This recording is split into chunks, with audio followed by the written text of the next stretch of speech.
We have another high ABV item here for the 22nd of December, number 11 blind Advent sample. 57.5% ABV. Well, Barry, that is Barry Dunham, thank you for sending this to me, and I'm going to see what I can get out of it. I may have said it before, and I'll say it again. It's quite humbling. The last one I was sure was a bourbon, but it was a rye. However, the line between bourbon and rye, American bourbon and rye, is, well, there's not that much difference between a high rye bourbon and a lower rye, if that makes any sense. Because it can be 45% rye and 51% corn, or it can be 52% rye and 45% corn, the rest being made up by malted barley. So it's a blurry line between the two. It can be on one side of the fence or the other and taste very similar. Or am I just backpedaling and trying to save face? I don't know. Anyway, we're going to try this one here. Sample number 11.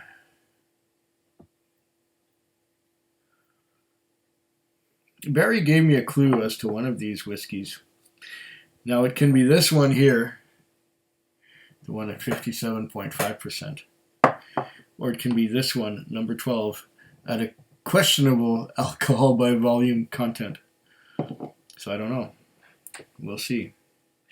You can tell it's got, look at those bubbles on there. Look at those bubbles on the glass. That's classic high ABV.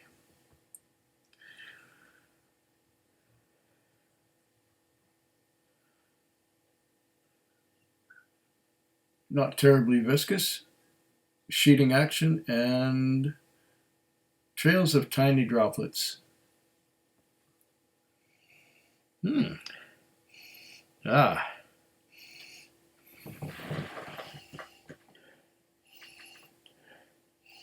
This is fruity. This has got a lot of fruits. Orchard fruits, things like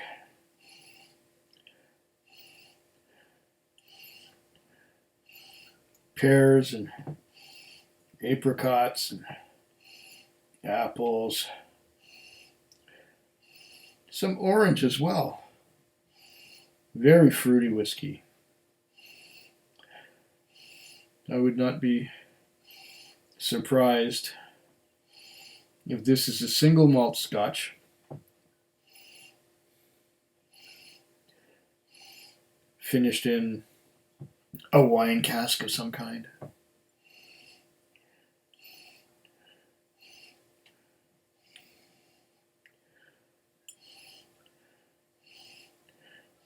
Lots of fruity notes.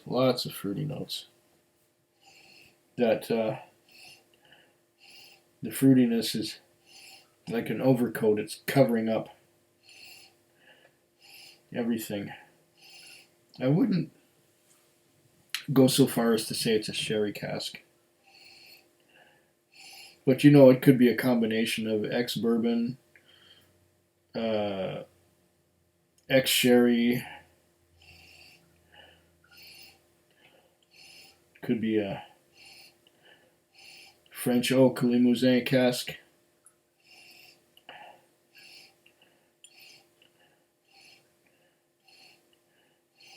I'm guessing it's a Scotch. Probably Highland.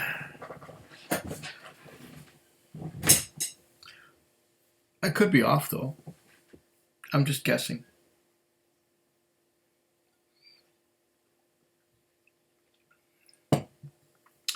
It's similar to some things that I've had recently, but at a higher ABV. There's some caramel hiding underneath that fruitiness. Quite a bit of caramel.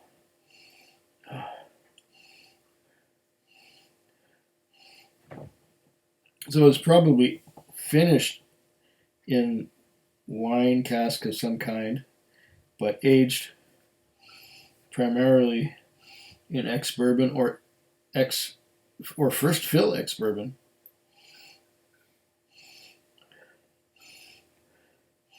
It smells good. I'm liking this. And maybe it won't be all that hot when I first take a sip of it. I will naturally try it neat. I will naturally try it neat twice. I will have my first sip to get used to it, and then the second one to really evaluate what we got here. So far, going by the nose, I like it.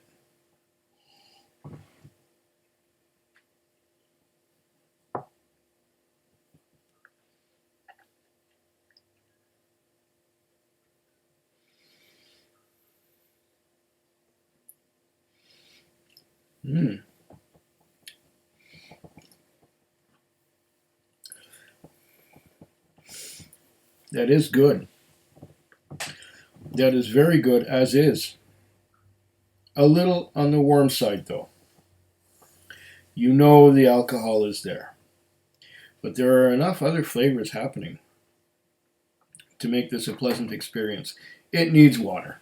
At 57.5%, it needs some water. I will give it a standard spoonful. And then maybe a tiny little bit more. And that should bring it down to about 50%.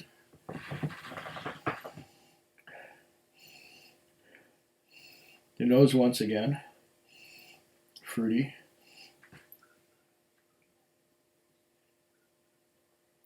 Not as in your face as it was before.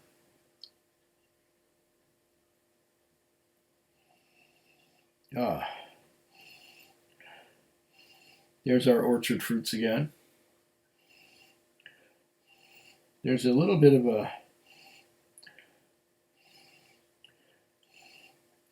a savory note that's been added to it thanks to the water. Maybe it was there before, but it was hiding underneath all that alcohol.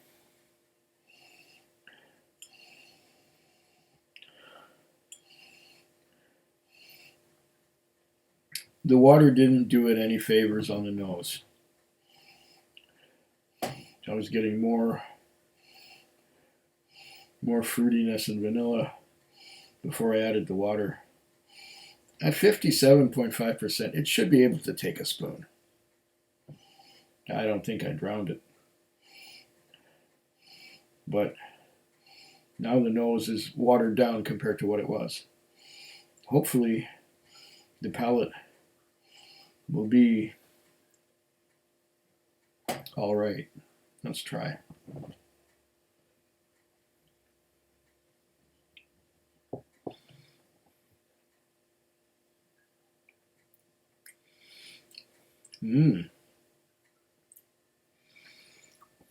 Fruity on the palate.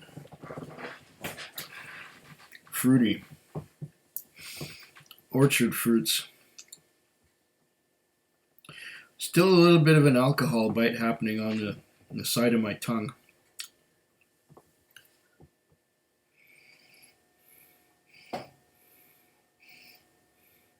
I'm getting apples, pears,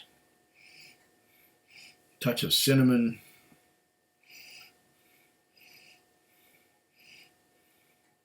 apricots.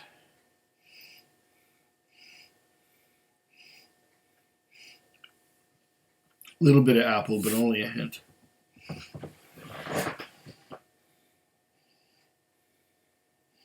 Still very fruity. I'm detecting some vanilla in there somewhere.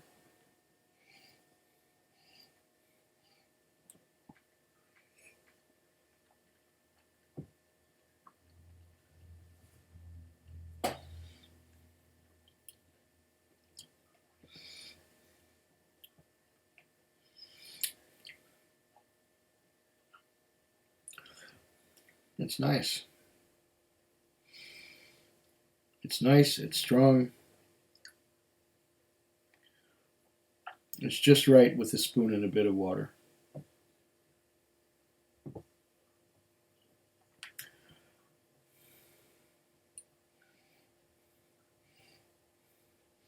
Now there's caramel and vanilla coming in with the fruits.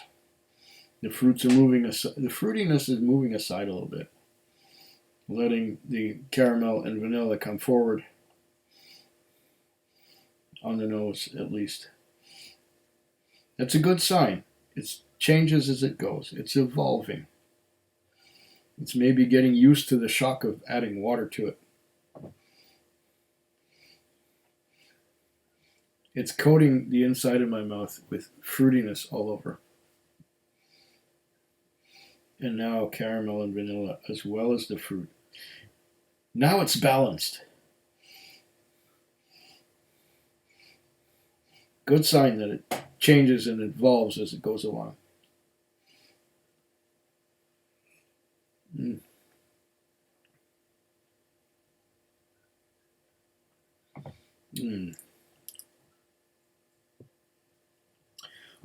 I'm liking this a lot. And towards the end, there's a bit of a savoriness, a bit of that savory on the finish. After the fruits and the caramel and all that has gone away, there's a savory finish. Tangy. Savory. Yeah, savory. Nice. Very nice. Now we're going to find out what this is. I have a suspicion, but maybe I'm wrong. It's number 11, or is it this way, 11? It's number 11. Let's see what... I have my suspicions what this could be. But maybe it's the other whiskey.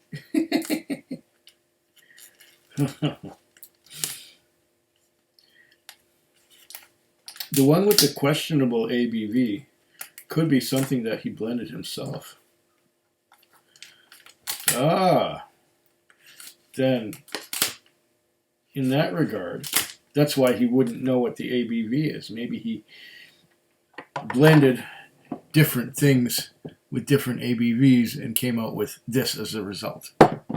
I wouldn't put it past him. I wouldn't put it past Barry to do something like that. Make his own blend. Because if he's been watching me, he knows that I do blend. I make infinity bottles and stuff. Let's see now. I'm not reading it yet. I want to get these pages apart. I want to get this unfolded first. Come on, you. Okay, it's unfolded. Ha ha ha! I knew it. He said that he'd only had Tomatin once, and this was the Tomatin. Number 11, Tomatin Cask Strength, 57.5 ABV, open 2 weeks, $57 at Sierra Springs in Alberta. Actually, that's a good deal. Tomatin, the softer side of the Highlands, a classic combination of ex-bourbon and ex-oloroso sherry casks. Okay. I was getting a lot of that. Aromas of golden syrup and ginger biscuits prevail, while flavors of malt, loaf, and marzipan lead to a dry, lingering, spicy finish. That lingering, spicy finish to me is more savory. And yes, ex-bourbon, I was getting caramel and vanilla notes throughout. Ex-oloroso was on top of that, but it doesn't say first fill or second fill or what. It's interesting that how the ex-oloroso and the ex-bourbon came together. Golden syrup, no. Ginger biscuits, no. Well, this is the notes that were put together by the marketing people at Tomatin, I'm pretty sure. But yeah, this is interesting. If you like a lot of cask involvement in your cask strength single malt. It's a nice one. It's still ginger, eh? I seem to have problems detecting ginger. Gingerbread, maybe. I just get orchard fruits.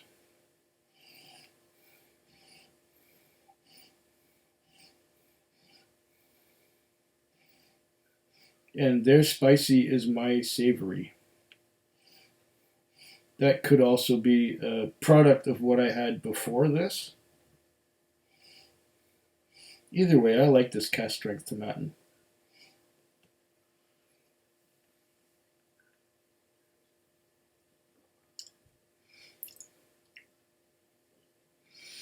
And the Ex Oloroso is not overdone. It's just right. Just the right amount. Slancheva. Food Quig. Food Quig. Food Quig. Food Quig. Food Quig. Yeah.